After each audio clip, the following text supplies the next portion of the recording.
Di mana muka surat? Udah 32 dah habis. Dah masuk yang baru lah. Ini satu pasal. Ini satu pasal. Ini pasal lain lah kan. Bab yang lain lah bila ini satu pasal ni kan. Apa pasalnya? Ya. Pasalnya kata Syekh Muhammad Nur Al-Fatani, ya tak? Pengarang kitab Kifayatul Muhtadi mensyarahkan Sulamil Muhtadi, Sulamil Mubtadi karangan Syekh Daud Al-Fatani. Allah, demo ni semua ngaji Mekah ni. Demo ni semua ngaji Mekah. Jadi maknanya kemudian demo buka pengajian di Fatani. Fatani itu pernah menjadi serambi, ya tak? Serambi Madinah, ya, pernah menjadi serambi Madinah. Ada mengatakan serambi Mekah ialah Kelantan, serambi Madinah itu adalah Fatani. Ya tak? Adalah Fatani. Jadi dulu kerajaan Islam ni, Fatani ni kerajaan Islam.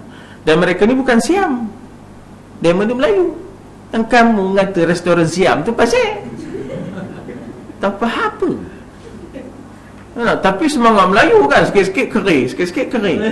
Boleh dia kata orang Melayu tu Siam. Komas panah betul, ya dah.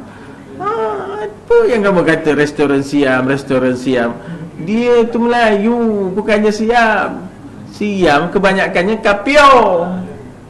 Dan mereka penjajah, menjajah kerajaan Islam Fatani, ya, menjajah kerajaan Islam Fatani. Sebab itulah adanya apa yang disebut sebagai gerila tu, gerila pemisah. Ya tak? Kalau dulu namanya PULO, Fatani United Liberation Organization, ya tak? Fatani United Liberation Organization, ya tak? Maknanya organisasi pembebasan Fatani, namanya PULO, ya tak? Dia ada BNPP, Barisan Nasionalis, ya, pembebasan Fatani, ada BNPP, ya tak? Kemudian dia ada GIP, Gerakan Islam Fatani, ya tak? Tapi saya kemarin rapatnya dengan PULO lah. Sebab masa saya belajar di Syria, PULO ada pejabatnya. Dia ada pejabatnya di Syria dan dia ada latihannya. Dia ada latihannya, ketenteraannya dan sebagainya. Masa itu Hafiz Asad, bukan Bashar Asad, memang bagi peluang untuk mereka berlatih, ya, berlatih. Di samping kedoktorannya dan sebagainya, ya.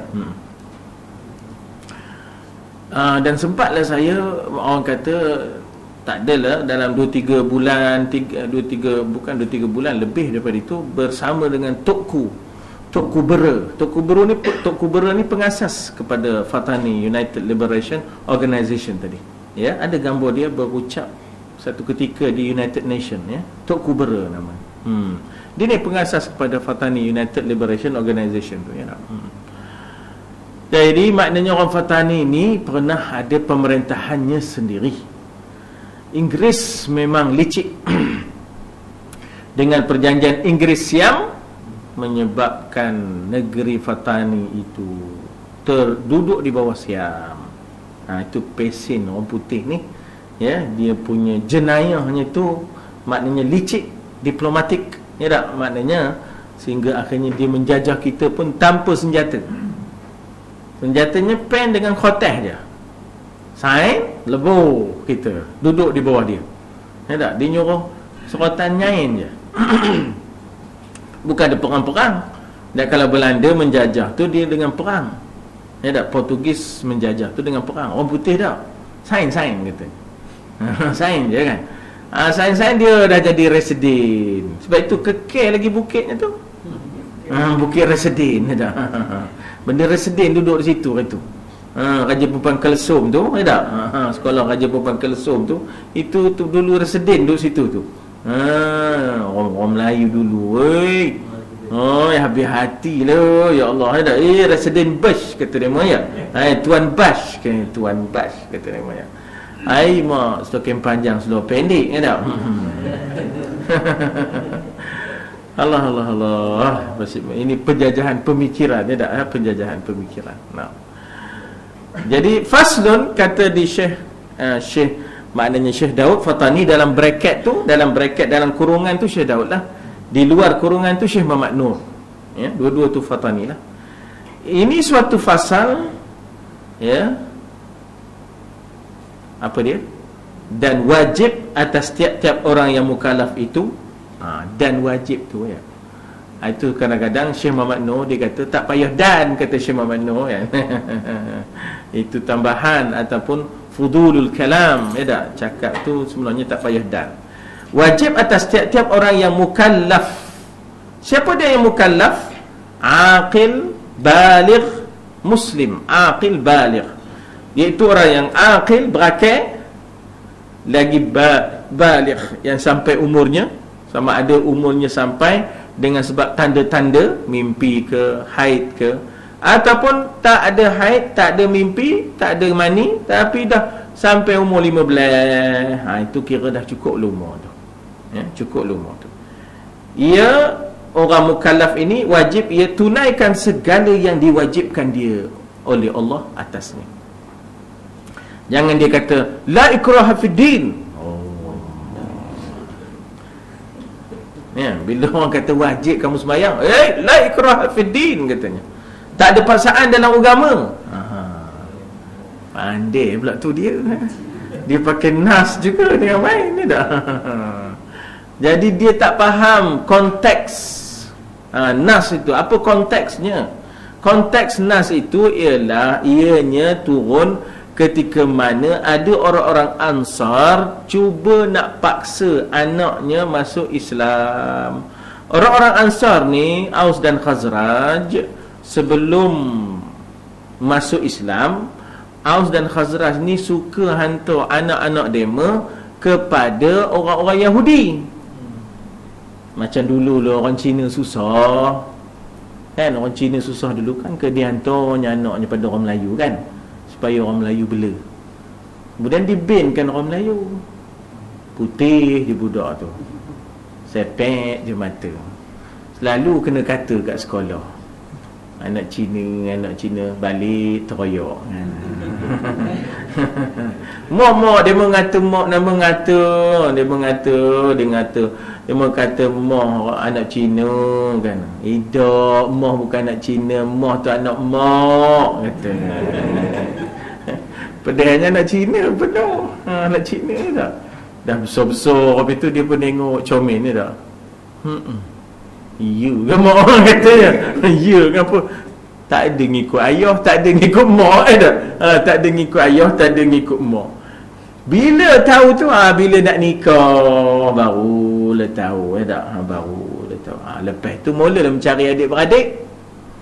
Jumpa adik-beradik mana kat Jalung camp no tak. Adik-beradik dekat Jalung camp tak. Atau orang Aus dan Khazraj pun begitu. Demo susah, Yahudi kaya, menguasai ekonomi Madinah. Jadi anak-anak demo dihantar pada orang Yahudi tu. Udahlah dibankan bin Yahudi tu, dan agama pun agama Yahudi. Jadi bila Aus dan Khazraj ni dah Islam, teringat anaknya yang telah diyahudikan itu.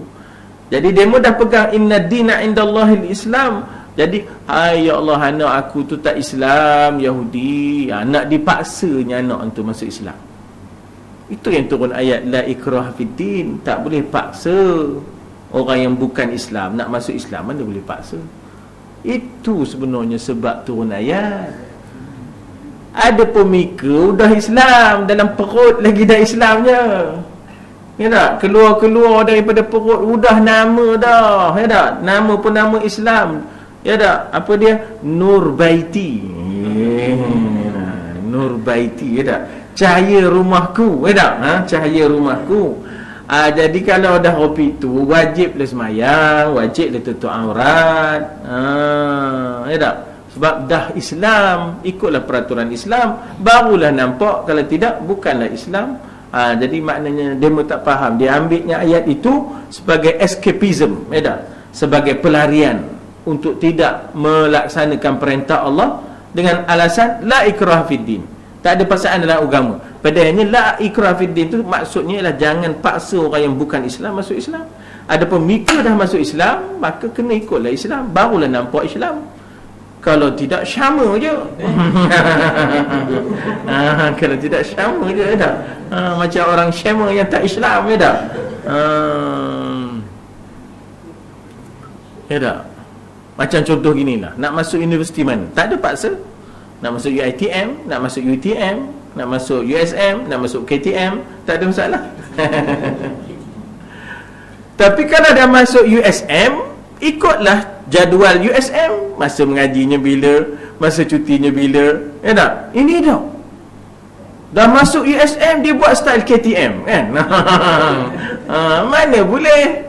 Udah duduk di tepi je duduk, kan? Mika kan student USM, kan? Student USM tengah ada kelas ni, yang Mika duduk KTM ni pasal apa? Jadi kan kita tu orang Islam. Orang Islam masa ni time orang Islam sembahyang, yang Mika tak sembahyang pasal apa?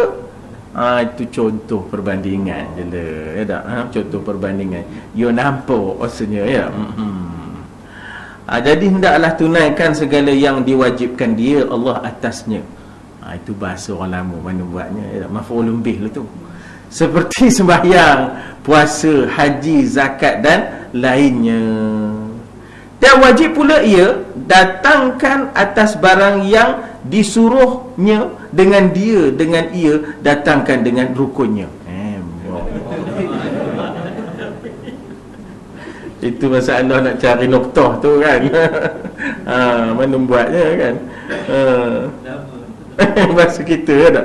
Bahasa lama, ya. Tapi jahar besar, Johor, dia melakukan satu tindakan yang baik, yang proaktif, iaitu dibahasa barukan buku-buku lama ni. Pertama, kalau kekal jawi, barangkali tak ada yang akan baca dah, kecuali kita lah sikit-sikit ni. Jadi dirumikan. Jadi ada yang dirumikan tapi kekal bahasa lamanya, ada yang dirumikan dan dialihkan bahasanya ke bahasa baru. Jadi yang banyak buat usaha ni Jahar Besar daripada Johor. Nampaknya bagi saya ada jasanya di situ. Setidak-tidaknya khazanah-khazanah ilmu lama ni dapat juga dikekalkan dan maknanya dipelihara dan kemudian diwarisi. Ada usaha dia mah. Kita nak baca buku kitab Matla'ul Badrain tu pun yang Jawi tu, ya Allah, jenuh, tak? Tu mana ada full stop, bukan ada noktah. Mak, tak? Tapi tahu mana nak berhenti. Itu yang handai tu. Tak ada noktah tapi tahu di mana nak berhenti. Tang situlah handainya tu. Ya. Pernah orang cabar Islam, ya tak? Orang cabar Islam dalam persidangan antarabangsa. Dia orang kafir, dia angkatnya Quran, dia kata ini yang dibaca oleh orang Islam ini adalah kitab yang tidak bertamadun, kerana di dalamnya tidak ada tanda seruan, tanda soal, titik, di dalamnya tidak ada koma, di dalam tak ada apa, kan? Jadi ulama-ulama Islam yang pergi persidangan antarabangsa tu, ya, yang pakai kot, yang pakai tie ni tunduk, kan? Tunduk. Tiba-tiba bangkit seorang Maulana pakai kain je, kurta je, kan? Maulana pakai kain, pakai kurta. Dia kata, kita tak boleh diam, kita kena jawab. Ini maruah. Orang kata tak payahlah Maulana, kan? Yang pakai tie, pakai kot kata tak payah jawab. Mana boleh, kata Maulana, kan? Mesti jawab. Jadi Maulana tu yang tak, dia orang tak bagi jawab. So Maulana tu pakai kain, pakai kurta, kan? Ini persidangan antarabangsa, kan? Tapi Maulana India lain. Maulana India ni pandai cakap orang putih. Maulana India ni pandai cakap orang putih, ya tak? Jadi dia bagi jawapan, dia kata betul, katanya. Betul bahawa Quran tidak ada koma, tidak ada titik, tidak ada tanda seruan, tidak ada tanda soal. Betul, dia kata. Tapi kami adalah umat yang lebih awal membaca daripada orang-orang Eropah. Umat Islam adalah umat yang lebih awal membaca daripada umat Eropah. Ketika mana kami sudah membaca, kami sudah punya perpustakaan, kami sudah punya universiti, Eropah masih berada di zaman gelapnya. Dipanggil Dark Ages, ya tak? Dipanggil zaman pertengahan, ya tak? Mereka berada di Dark Ages-nya. Maknanya dikatakan Eropah masa itu berada di zaman kegelapannya. Sedangkan kami sudah punya House of Wisdom, iaitu Baitul Hikmah, perpustakaan yang pertama di dunia, ya tak? Oleh kerana kami lebih awal tahu membaca, maka kami boleh baca Quran tanpa titik, tanpa soal, tanpa tanda seruan. Kami tahu di mana kami nak berhenti dan kami tahu di mana kami nak sambung. Maulana jawab tuan-tuan, bukan Maulana. Maulana tak? Itu dia. Itu kelebihan Tuhan bagi, ya tak? Izzah Islam, ya tak? Izzah Islam jadi situ. Jadi walaupun tak tahu mana noktah, tahu nak mana berhenti, ya tak? Kita tengok mana kita nak berhenti ni. Itu dia. Yang dah tentunya time kita dah cukup, ya tak? Kena berhenti, ya tak? Dan wajib pula ia datangkan dia, iaitu datangkan solat, datangkan puasa, datangkan haji. Makna buatlah puasa, buatlah haji, buatlah maknanya zakat dan sebagainya, barang ataupun seperti ya yang disuruh dengan dia, dengan ia datangkan dengan rukunnya. Maksud sembahyang tu jaga rukunnya, puasa tu jaga rukun puasa, zakat tu jaga rukun zakatnya, haji tu jaga rukun haji tu. Begitu maksud dia, ya tak? Iaitu segala suku-sukunya, fi'linya, qaulinya, qalbinya. Suku-suku tu pembahagian-pembahagian, ya tak? Maknanya kalau ibaratnya kita kata solat itu, mana rukun fi'linya, mana rukun qaulinya, mana rukun qalbinya, ya tak? Yang tersusun hakikatnya daripadanya, ya. Seperti apa? Seperti niat. Niat adalah rukun qalbi, ya. Niat adalah rukun qalbi. Usalli itu sunat. Yang penting qalbi ni, sebab niat tu adalah rukun qalbi, ya. Yang dikatakan mahallun niyah al-qalbu, mahal tempat niat itu, mahallul niyah qalbu, di sini. Bukan usalli tu. Kalau tak ada usalli pun tak apa. Jangan dengan sebab usalli tu ganggu orang sebelah. Dengan sebab usalli orang sebelah, bila nak selesai orang sebelah dah baca Fatihah dah, dia usalli lagi. Tak habis lagi usallinya dah. Tahu berapa kali usalli. Bila orang nak rukuk baru habis usallinya. Nampak sangat kena kecek. Seperti niat dan takbiratul ihram. Maknanya takbir yang mengharamkan daripada bercakap seenaknya, berbuat perbuatan yang seenaknya. Dengan takbir itu masuklah kita di dalam ihramus salah, bukan ihramul hajj. Maknanya kalau dalam haji pun ada ihram, solah pun ada ihram. Katalah telefon berbunyi kan, kita tak boleh jawab. Tidak, teman tengah semayang baru mula. Jadi kita takbir itulah yang mengihramkan kita daripada bercakap dengan cakap manusia, ya. Kalau nak berosin pun kena jaga. Tak boleh ma'arik li sukun. Hacu, panggil hacu dah. Panggil hacu dah. Panggil adiknya yang bongsu tu tak. Hacu kata apa? Kata hacu dah. Tak mahu nyorok pintu dah. Jadi berosin pun kena kontrol, dia tak? Berosin pun kena kontrol. Ya Allah, setengah orang tu masih tu lepun.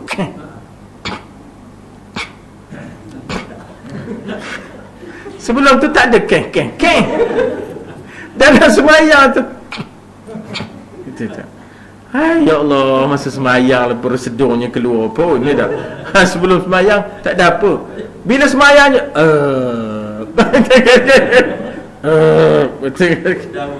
sedawa. Sebelum semayang tak ada pun sedawa pun. Dalam semayang je ma'arif li sukun pula tu.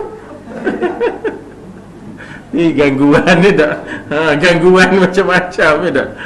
Jadi kena jaga. Kena jaga. Sebab itu dia panggil ihram. Ihram ni pantang, ya. Ihram ni pantang kita, ya. Ada yang kita diharamkan, ya tak? Pergerakan kita yang kasar, tak boleh berturut-turut 3 kali, itu kerana ihram lah tu, ya. Ada pantang larangnya, ya tak? Jadi takbir itu takbir yang mengharamkan kita melakukan perbuatan yang tak tentu, cakap-cakap yang tak tentu, ya tak?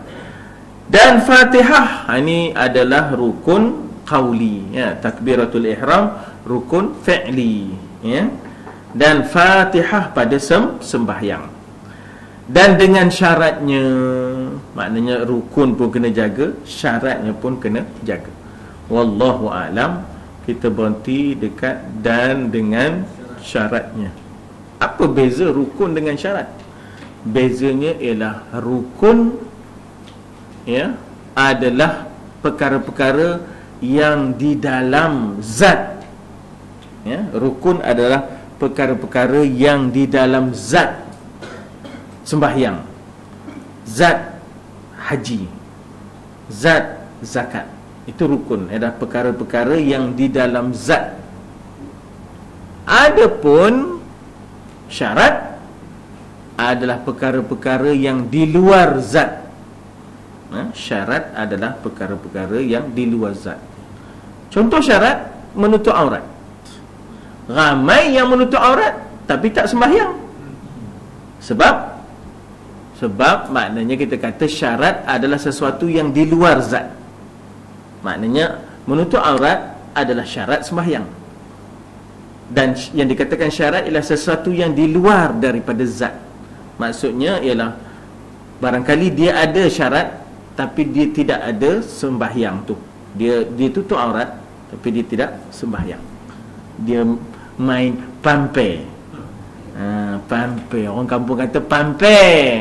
Funfair itulah yang dekat jalan Takyah tu lah. Yang dekat tu ya Allah. Dekat hospital lama ni dekat hospital. Dekat mana? Dekat Basuh. Dekat Basuh ada. Masuk tak waktu masa kita lalu sembahyang isyak tu, masuk tak waktu? Masuk waktu adalah syarat sembahyang. Tapi dia sembahyang tak? Harap-harap dia membalikkan sembahyang lah. Tapi maknanya kalau dia tak sembahyang, maknanya ialah dia memenuhi syarat tapi dia tak dapat sembahyang tu. Jadi sebab itu dikatakan syarat itu sesuatu yang di luar daripada zat. Dia menghadap tak kiblat? Menghadap. Sebab boyan pampai tu menghadap kiblat. Biasanya kan boyan pampai tu menghadap kiblat. Sembahyang ke dia? Tidak. Pasal dia menghadap boyan pampai tu. Jadi dia memenuhi syarat, tapi syarat adalah sesuatu yang di luar daripada zat. Bezanya syarat dengan rukun. Yang ini mana nak dapat ni? Ini di dalam ilmu usul fiqh. Di dalam ilmu usul fiqh kita akan jumpa benda-benda opini. Apa beza antara rukun dengan zat? Kalau dalam fiqh tak ada. Dalam usul fiqh. Usul ni apa ya? Maknanya kita kata formula-formula fiqh, formula-formula fiqh. Barulah kita jumpa insya-Allah. Dia biasanya stam ada budak-budak stam kita ambil maknanya boleh. Kita pun ambil stam boleh insya-Allah Mana tahu? Ya benar Wallahu a'lam.